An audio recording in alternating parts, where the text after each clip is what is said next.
Howdy, folks, and welcome to your storm chasing forecast show for Wednesday, July 22nd.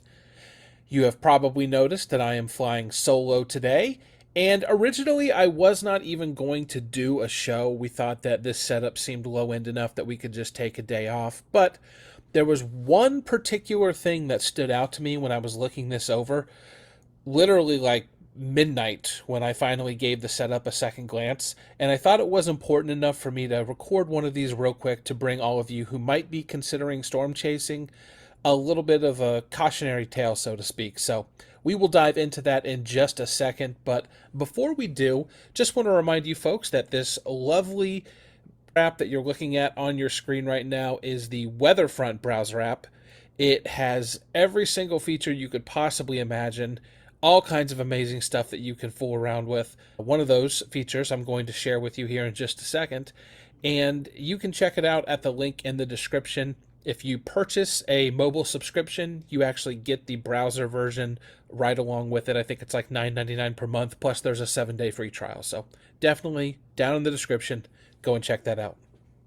And by the way, I just realized for that whole opening bit that I actually had the wrong day up on the screen. So we are already off to a strong start here, folks. Let's go ahead and see if we can keep it going. We've got a reasonably contained risk area on the East Coast, southern mid-Atlantic, maybe snaking up into the New England area region, although all the guidance that I've seen so far suggests that there's just going to be too much cloud cover and not enough moisture making its way into this area for there to be anything really severe to worry about. Definitely some wind gusts in the cards for people all along the northeastern coast, but that should probably be about it. Our main focus, of course, is going to be in this slight risk corridor right through the, dare I say it, Delmarva area. It's funny, actually, because we had some people in our Discord server who didn't realize Delmarva stood for Delaware, Maryland, Virginia.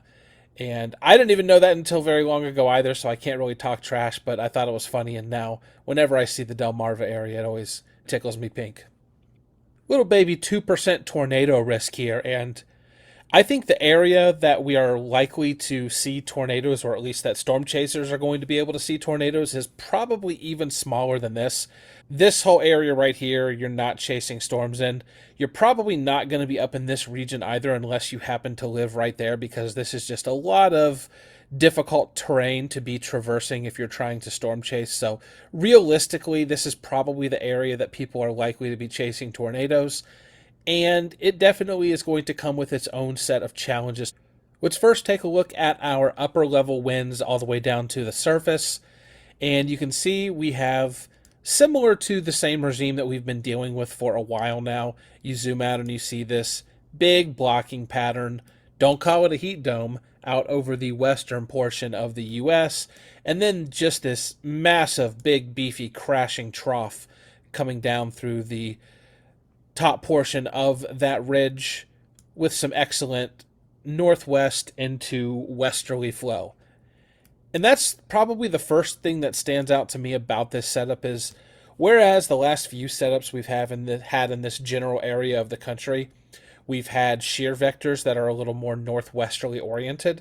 These ones that we're going to be dealing with here, not only are they not northwesterly oriented, they're actually coming in with a bit of a southwesterly component. You can see right here these wind barbs, some of them over to the west, a little bit more due west, but over here you can see they start to pick up a bit of a southwesterly component. And what that means is when you consider the fact that the frontal area that's going to be initiating storms, is going to be forcing our storms, is also oriented along that same axis, you're basically looking at storms that are likely to be linear, growing upscale almost from the very beginning of the day.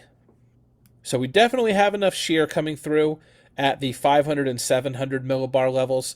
Cameron's mentioned quite a few times that this is just a tremendous amount of deep layer shear to be seeing this far south in the middle of July. But notably, the 850 millibar flow, so our low-level jet, the one that really tends to give our photographs a lot of that elongated shape, that curvature that we need, very stark here. You really need to be confined to just this little area that we were talking about earlier, if you're actually going to see anything today. I think that northern extent of the risk area that we were talking about, not only is that terrain difficult to chase in right through here just because it's a jagged coastline in a lot of areas, but you also just are displaced from a lot of that good 850 millibar flow. So I doubt, having not taken a single sounding up in that area, I bet we're going to find some stuff that looks pretty anemic if I go ahead and request one right up here real quick. And yeah, just absolutely no curvature. That's like a walking stick, just absolutely straight. Whereas we come down here a little bit, and no guarantees that it's going to look great, but we definitely have some curvature in the low levels, at least something to work with. Look at that, we even pulled a marginal tornado sounding. I don't even know how relevant these hazards are, but it's definitely something, whereas up here, more or less looks like nothing. So we know our risk area is roughly going to be right along here, and if we pull up the instability, our moisture, our CAPE, and then our simulated reflectivity down here in the bottom right-hand corner, what you will begin to see, there you go, let me move that up a little bit there. What you'll begin to see is these storms are basically going to be, since the shear vector is parallel to the boundary that these storms are going to be initiating off of, you're basically going to see these training storms growing upscale. So I'm not sure if you're going to have much of an opportunity for supercells in an environment like this, just because there's going to be so much soupy, congealing mess of storms clustering together right from the beginning. But I thought it was really interesting too. You can see that these like ribbons of CAPE, they're indicative of where that front is setting up, and you can see that the strongest CAPE in this area is literally right along that front. And the SPC guidance, as well as all the area forecast discussions that I pulled up, talked about how this boundary is essentially just going to stall out. And that brings me to the reason why I actually decided to do a show today. It's because I wanted to caution any chasers that do decide to go out there to please be careful about the flash flooding risk. Obviously, this area of the country, no stranger to flash flooding over the last few years, but it would be very easy to lock onto, let's say, one of these little cells. Maybe this one catches your attention. Maybe one of the ones right here catches your attention. Very easy to lock onto that, lose your orientation, and just be tracking that single cell, not paying attention to things like low-lying areas, creeks, any sort of rivers, that sort of thing.